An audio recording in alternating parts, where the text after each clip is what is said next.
मला सुगंधाची बाजू पटतीये। समोरचा शत्रू किती बी पक्का असेल ना तरी त्याचा काही ना काही कच्चा दुवा असतोच, त्याच्यावरच गाव घालायचं। डॉक्टर थत्ते आपल्या अगदी घरातल्यासारखे आहेत, त्यांच्याकडे घेऊन जाणार आहे मी तुला उद्या। सकाळी तयार राहा।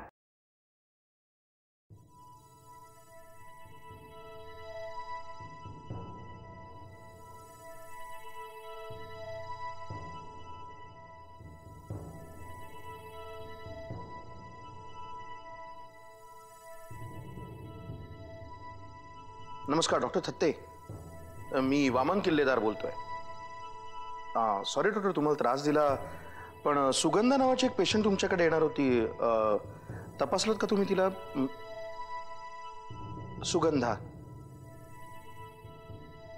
अशा नावाची पेशंट अजून आली नाहीये का? नाही नाही, मी सांगितलं होतं तुमच्याकडे यायला म्हणून। हो हो, जरूर कळवा। हो, थँक्यू डॉक्टर, थँक्यू।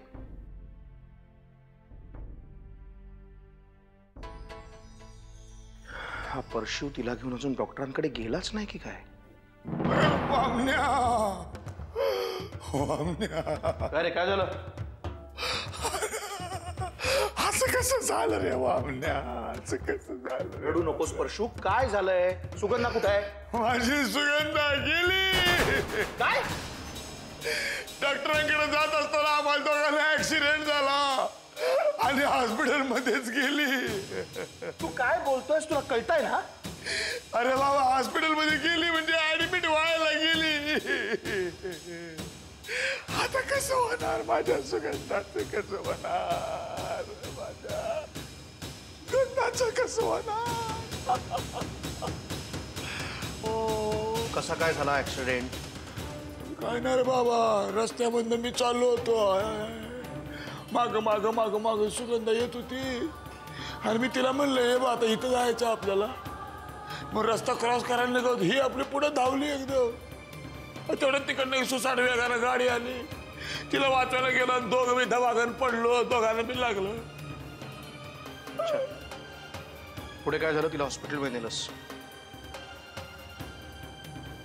अरे बाबा, एक तर मला तिथं उठता येईना रे बाबा, माझ्या पायाला लागलेलं, तिला उचलता येईना, उठता येईना, काय करावं कळना। तो गाडीवाला बी गेला निघून, सरळ सापडला असता की नाही मुडदात पाडला असता ना आलायकाचा। ते सगळं ठीक आहे, पुढे काय झालं? अरे तू काय माझ्यावर चौकशी समिती नेमले काय? पुढे काय झालं, माग काय झालं? हा, सारखे आपला प्रश्न विचारतोय। अच्छा, अरे असं नाही, विचारायला नको का? कुठल्या हॉस्पिटलमध्ये नेलंस? आम्ही आलो असतो ना तिथे भेटायला। हा, कुठल्या हॉस्पिटलमध्ये नेलंस? बांद्र्याला गेलतो, गडबडीमध्ये त्याचं नाव लक्षात नाही। हा, आता लक्षात आलं, अमरज्योती बांद्रा, तिथं ठेवले बायकोला। अमरज्योती बांद्रा? पण तुम्ही बांद्र्यात काय करत होतात? डॉक्टर थत्त्यांचं क्लिनिक तर दादरला आहे। अरे बाबा, तिथेच जाणार होतो मी, पण दादर जाताना मध्ये बांद्रा येते की नाही, तिथेच माझं काम होतं दोस्ताकडं। दोस्ताकडं काम होतं, तर मी म्हणलं आपलं जावं तिथं काम करू। आणि कसलं काय नाही काय कारण घडलं बघ बांद्राला जाणे, आणि ऍक्सिडेंट झाला। अरे देवा, माझी सुगंधा काय केलं? उगाच रडू नकोस। अरे एक फोन करायचास आम्हाला, त्या सुगंधाला तिथे एकटी हॉस्पिटलमध्ये टाकून आलास, आम्ही आलो असतो तेव्हा तिथे। तुमचा एक कुणाचा विश्वास नाही माझ्यावर, कसा पाहिजे फोन करायचं तुम्हाला? तिचा काका आलाय, तिथे बसलाय तो, म्हणून मी इथं आलो। काका आलाय का? तर मग आता पुढे काय? अरे पुढे काय काय लावलं तू? एक तर माझी मानसिक अवस्था काय आहे, तिथे बायको माझी तिथे हॉस्पिटलमध्ये ऍडमिट आहे, तू सारखा आपला प्रश्न विचारायला लागलाय। मारुती सेफ्टीवाने वाढतच चालले प्रश्न आपले। अरे काय आहे की नाही मला? बरोबर आहे, मी सावत्र भाऊ आहे ना, माझं सुख दुःख तुम्हाला कसं असणार? एक तर माझी बायको पोटूशी आहे, आता पोटातलं पोर जिवंत राहते का मरते कुणाला ठाव? तुम्हाला काय नाही बाबा, त्याचं बरोबर आहे, माझी सुगंधा माझी आहे नव्हती।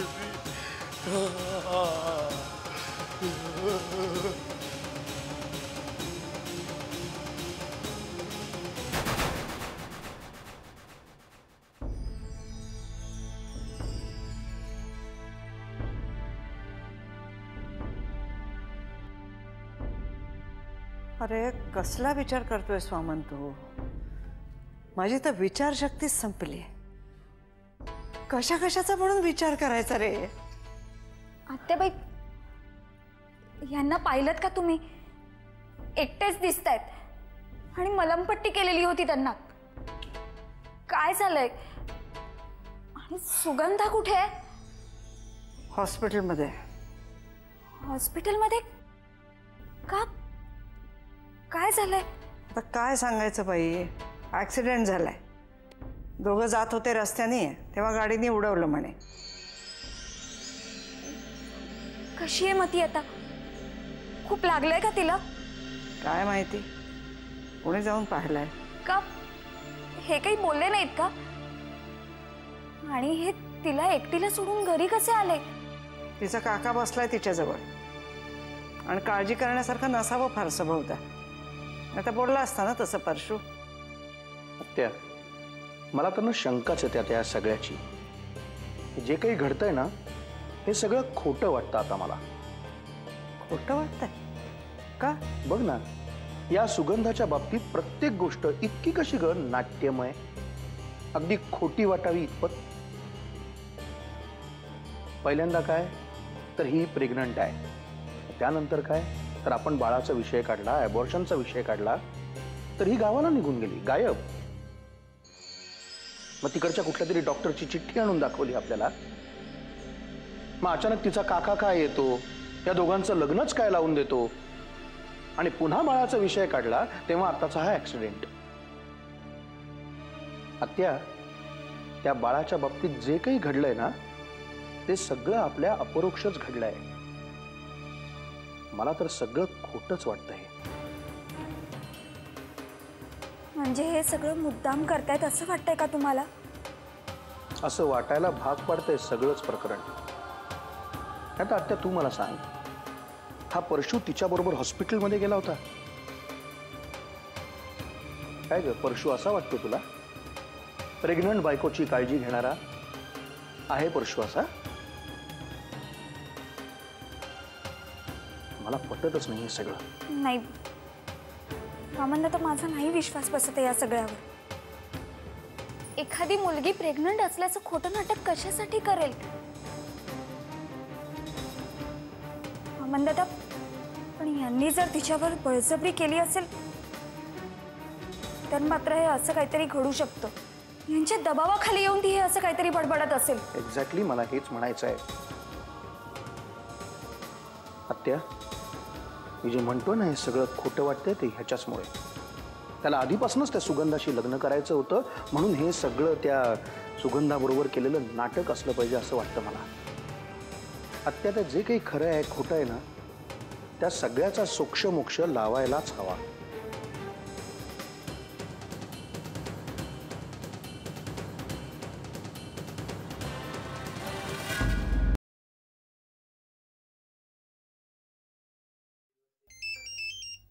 हेलो मिस्टर वाकनिस, आपने कैसे तकलीफ की? मेजर साहब, आपने जो कुछ भी हमारे लिए किया है उसके लिए शुक्रिया. अरे वाह, हिंदी साउंड्स ग्रेट. त्या दिवशी तुम्ही मराठीत बोललात म्हणून मी आज हिंदीमध्ये बोललो. एक मिनिट साहब, आगे साहब. Major Vikram. Major Saab, I really wanted to thank you for everything you did for us. Sir thank you बोल के आप मुझे शर्मिंदा कर रहे हैं. अगर आपको किसी का शुक्रिया ही करना है तो अपनी पत्नी का कीजिए, क्योंकि आज जो कुछ भी अच्छा हुआ है सब उन्हीं की बदौलत. हाँ, मैं जानता हूँ जानकी का भी बहुत बड़ा हाथ है इस सब में. नाही नाही, मी काही नाही केलंय. आज ते नसते तर काहीच घडू शकलं नसतं. आणि त्यांना सांगा जेव्हा मुंबईला याल तेव्हा आमच्या घरी नक्की या. सुना मेजर साहब, आप जब भी मुंबई आओगे हमारे घर जरूर आना. जरूर जरूर सर.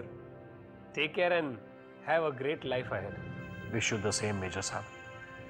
Thank you.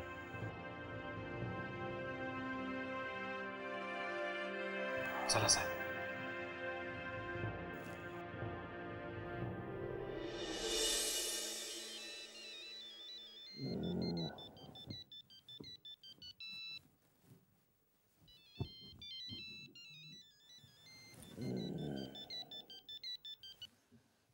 हॅलो धनी बोला, काय म्हणताय?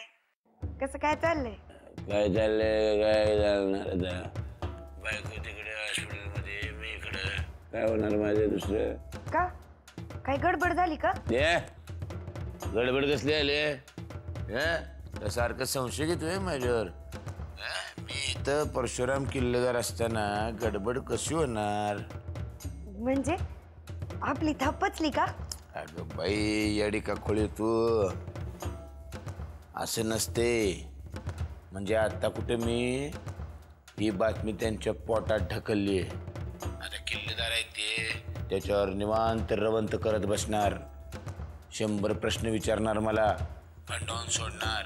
त्या सगळ्या प्रश्नांची समाधानकारक उत्तरे जर मिळाली तर मग आपण ते पचलं म्हणायचं. विचारलेत का प्रश्न? कोण कोण होतं प्रश्न विचारायला? वामण्या लय प्रश्न विचारून भांडवून सोडलं मला. पण मी बी काय कमी नाही. थांग पत्ता लागूच दिला नाही त्याला. असं चालू ठेवा, म्हणजे मग सगळं आपोआप आपल्या मनासारखं होईल बघा. होणार होणार, सगळं आपल्या मनासारखं होणार. पण तू जरा दिवस तिथंच राहा त्या बोडक्या बरोबर. मी इथं तुला फोनवरनं सगळी माहिती सांगत जाईन, इथं काय काय घडते ते. कळ का? आणि स्वतःच्या तब्येतीची काळजी घे. ठेवू का फोन? हा ठेवते फोन. करा बरं का मला पण परत फोन. हा करतो करतो.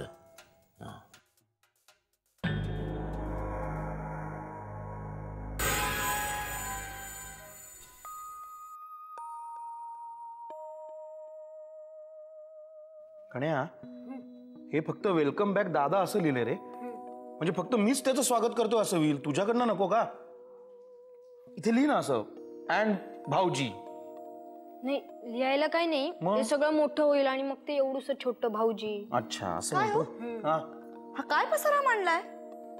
दिवाळी केव्हाच येऊन गेली, तुम्ही आता जागे झालायत का? नाही नाही, आम्ही केव्हाच जागे झालोय. तू अजून झोपेतनं उठली नाहीयेस एवढंच. अहो त्याचं काय आहे ना, भाऊजी येणार आहेत ना आज, त्याच्या स्वागताची तयारी चालू आहे सगळी. अच्छा, त्यांच्यासाठी एवढा पसारा मांडलाय का? का हो, ते कोणती मोठी लढाई जिंकून येत आहेत का? अहिल्या, मी तुला ह्याच्या आधीही सांगितलंय, तुझं डोकं तपासून घे. माझं ऐकतच नाही सर तू. दादा इतक्या दिवसांनी येतोय, जवळजवळ मरणाच्या दारातून. निदान एवढं तरी नको? ते काही स्वतः लढाई जिंकून येत नाहीये. त्यांच्या माणसांमध्ये हाणामारी झाली आणि नशिबाने ते तिथून सुटले. स्वतः काही पराक्रम गाजवून येत नाहीये. अहिल्या, जरा जेवणाची वेळ झाली तुझ्या, जा जेवण करून घे जा.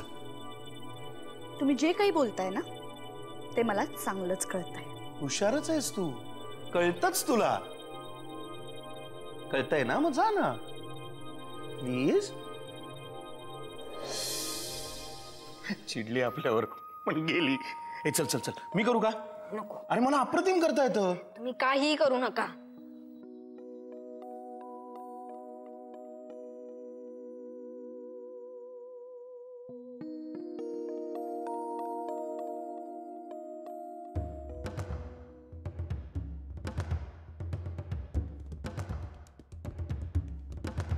काय ग बोलवले मला?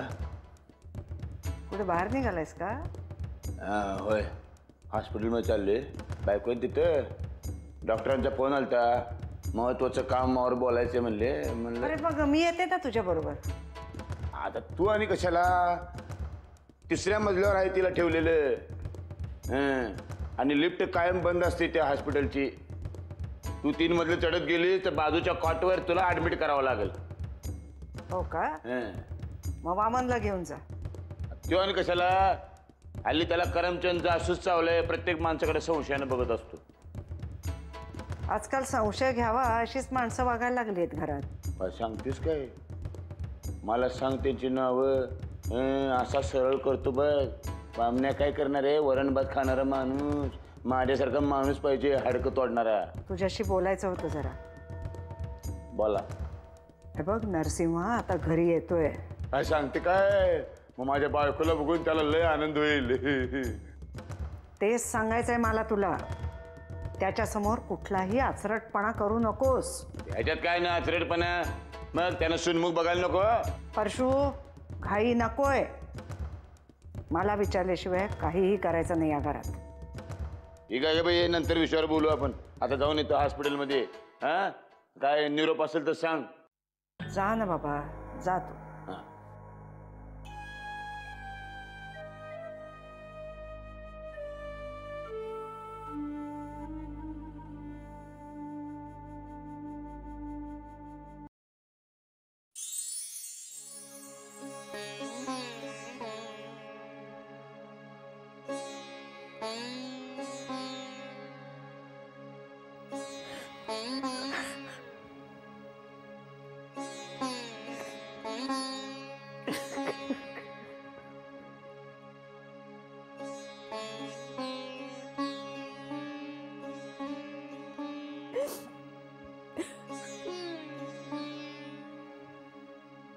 आत्याबाई,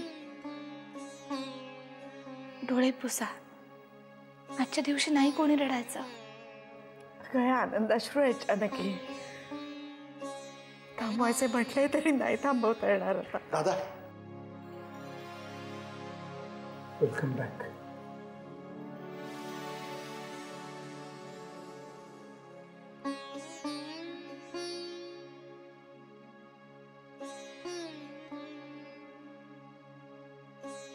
बघा आत्याबाई, मी म्हटलं होतं ना येताना यांना बरोबर घेऊन येईन म्हणून.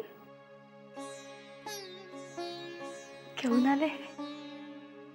जानकी, सगळं तुझ्यामुळे झालंय ग बाळा. नाही आत्याबाई, यांना परत आणण्यात खूप जणांचा वाटा आहे.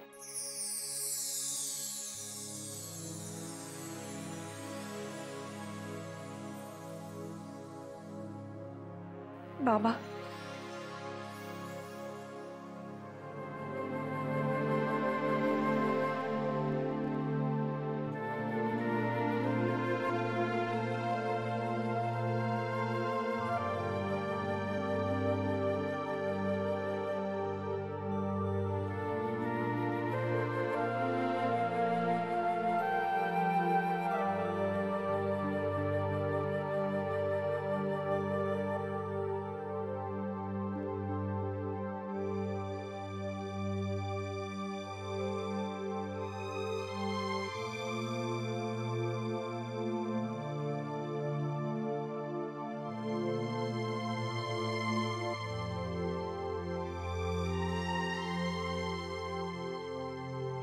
बाबा,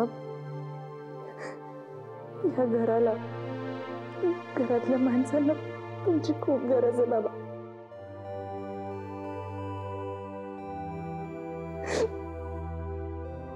आम्हाला सोडून नका जात जाऊ.